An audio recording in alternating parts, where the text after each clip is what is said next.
So at this point, there are only 2 chapters left in the series, which is pretty crazy. But in this chapter, we see Izuku returning to UA after having like his final confrontation with Spinner. And he and the other Class 2A students are meeting with the new Class 1A students. Now, unfortunately, we're not really getting too good a look at them in this chapter, but they are here. We don't really know too much about them at all. We don't really know their names. We don't know their quirks.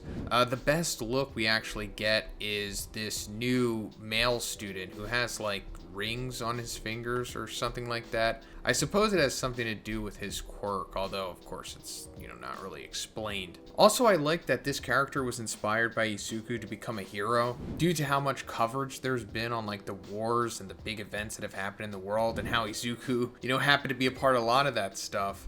So now we're seeing that Izuku is like inspiring the next generation the way that All Might inspired like multiple generations. Aside from that, we're just seeing them continue to go through school and having to go on certain little side mission things, while also having to deal with the repercussions, both like physically and mentally, from the war, where Izuku is still thinking about Spinner and Ochako is thinking about Toga, which we'll get into. But we come to like this little, like I said, side mission thing that they're doing with Best Jeanist and Edshot, and Bakugo's there and he's talking to Edshot and he's like, hey, are you ever going to return to normal? And Edshot's like kind of makes a joke about it, saying that he has like little hands now, but he also does say that he's going to become even better or something like that. I don't know if he's being serious, because he's in this little small state right now because he used like his ultimate secret ability to like thread himself down to spaghetti to heal Bakugo's heart and lungs that were, damaged against Shigaraki / All for One in the war, and bring him back to life. With the assistance of Bakugo's quirk, igniting it, but still, he gave his life essentially to save Bakugo, and that's what we thought at that point. We thought he was going to die, but then it was revealed that he's like this little thing, this Pokemon now. And it's like, I really hope that he doesn't have to stay this way, because that sucks. Just kill him. Don't make him suffer in this state for the rest of his life, unless there's some way that he can recover, possibly. I'm not really sure if he can go in reverse, like if he can just spaghettify himself into like a cadaver or something and then like puppet the body. I don't know. Maybe that's a little too complex for what he's able to do, but I don't know, maybe they'll give him like a robot or a synthetic body, something. But aside from that, not too much else really happens in this chapter. We're seeing like some of the civilians being grateful of their actions in this little side quest here.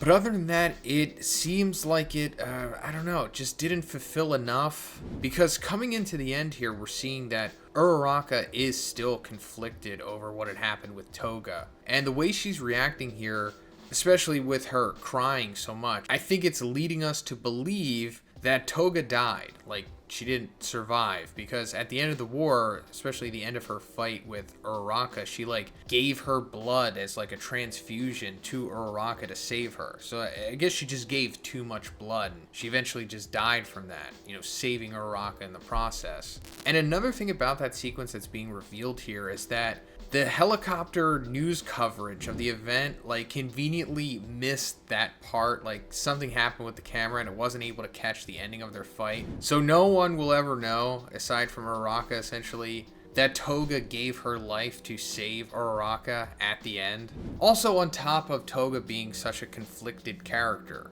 she was born with mental health issues as a side effect of her quirk, I suppose, or at least that's the implication, and she had no support from that. Like, her family demonized her, and it just further led her into, giving in and taking life for the sake of using her quirk, essentially, which, ultimately led her to the path of becoming Toga of the League of Villains. And throughout her fights and interactions with Uraraka, that became very clear to her, and all she wanted to do was really just help her at the end, not, kill her or whatever. Because she, I guess, saw that she was somewhat of a hero deep down inside. Like, I'm sure if Toga was brought up in a better environment and given proper facilities, she could have easily became a hero instead of a villain, I guess. And it's possible that that's like the parallel that Horikoshi was trying to get across with these two, because we do see that when Toga uses Uraraka's quirk back in the Villain Academia arc, she showed how easy it is to kill with that quirk. And you would never think Uraraka would do that to somebody because, you know, she's such a good hero. But at the same time, as she became a villain, she could easily use her quirk to just mass slaughter people. But, you know, she became a hero instead. So we just see her using it as like a utility slash like a emergency safety type of thing.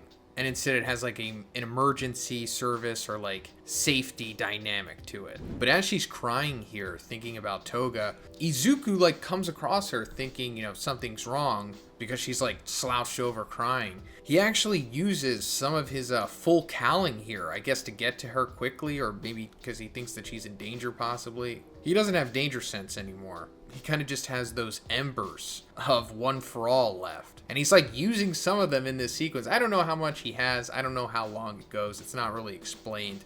It's kind of just letting us know that Izuku has like a ticking clock of power left, I suppose. It's very finite. Now, what's going to happen in this sequence? Well, I think we all pretty much know. It's going to have to come to the point of where Izuku and Uraraka both reveal their feelings for each other, because, you know, it was very swept under the rug, a large portion of the series. Like in the beginning, it was like, oh, you know, obviously they like each other, and it became like this will they, won't they thing, and then that was kind of just pushed to the side, with Uraraka multiple times saying like, I'm just going to push these emotions down. And Izuku was just so preoccupied with fighting a 100-year-old war that he couldn't really focus on that stuff. But now that that's all over, you know, this is clearly the time for them to either express that they have feelings for each other, romantic feelings, and that they are going to explore them, or they're just going to be like, yeah, let's just be friends or whatever. That's a very real possibility too. And it makes sense that that would, you know, happen in the penultimate chapter of the series. And then aside from that, I guess they'll talk about the League of Villains as well, possibly. And then we might get one other update in the next chapter, but there's still a few things that need to be explored, like, you know, the remaining character arcs or just character outcomes of pretty much everyone. We need to meet Izuku's dad still, and there's still that lingering, like, villain type guy with the bandages on his face or whatever that we saw a couple chapters back. Unless that just it goes nowhere and we weren't supposed to be interested in that. But first, let's talk about the sponsor of this video, Hovsco, because I just picked up their Hov Alpha 26-inch electric fat tire bike, and this thing is absolutely incredible. It's probably my favorite possession. Just looking at it, it's incredibly aesthetic, but it also has a 1300 watt motor with a high capacity integrated battery that gives you a range of up to 80 miles per charge. It also has a max speed of 28 miles per hour, as well as a 450 pound payload capacity, along with an intuitive LCD digital panel, front suspension, hydraulic disc brakes, a Shimano 7-speed shifter, a headlight and a tail light, as well as a solid aluminum crankset. It also has this really cool thumb throttle that allows you to just cruise without having to pedal. Like I said, this thing is incredible. I feel so safe on the road with it, and it's so powerful. It easily blasts through hills and incline and goes through rough terrain and the forest like it's nothing. That's one of the main reasons why I wanted to get it, because it's kind of difficult to go through trails and unpaved roads with traditional bikes. I also don't own a car, considering that I live downtown in the city. I don't have to deal with like car insurance and parking and mechanics and any of that stuff. I just get around no problem with this bad boy. So guys, you can get your very own Hov Alpha 26-inch electric fat tire bike by checking the link in the description. Thanks guys. But yeah, that's pretty much it for this one, guys. Let me know what you think about this chapter in the comments. What do you think still needs to happen in these last two chapters? Also, depending on like how long the final chapter is, I think they get to go over the limit, right? So maybe it's going to be like a 25-page chapter or something like that, because, you know, like the first chapter of Jump, they usually get like, what, 60 pages or something like that. So I think they get an extension in the last chapter too. But, you know, we'll see what happens. Let me know what you think, and if you liked it, please give it a like, and please subscribe if you haven't already. Have a great day, and I'll see you in the next one.